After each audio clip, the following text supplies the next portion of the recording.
আপনাদের দৃষ্টি আকর্ষণ করছে বিনয়ের সঙ্গে আজকে যে মহান নেত্রীর প্রতি শ্রদ্ধা জানাতে, তার জন্য মহান আল্লাহর দরবারে মাগফিরাত কামনা করতে এবং জানাজায় অংশ নিতে আমরা এখানে সমবেত হয়েছি। একটি সুন্দর সুশৃঙ্খল অনুষ্ঠান আমরা উপহার দিতে চাই। সম্মানিত সুধী, আপনারা জানেন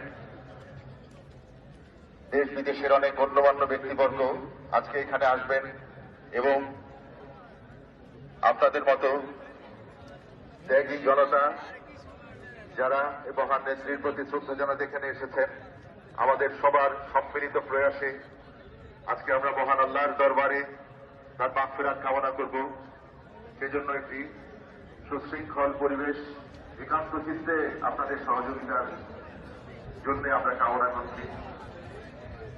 আপনারা যারা মাঠে অবস্থান করছেন, আপনি দেখতে পাচ্ছেন মাঠে আরো জায়গা আছে,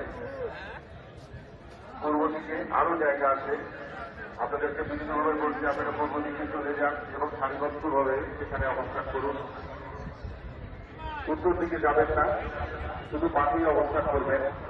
মাঠের উত্তর প্রান্ত সেখানে আমাদের সেনা সদস্যগণ আছেন, তাদেরকে ক্রস করবেন না দয়া করে। তাদের অনুরোধটুকু বা তারা যা বলে তা আপনারা মানার চেষ্টা করবেন শৃঙ্খলা বজায় থাকবে।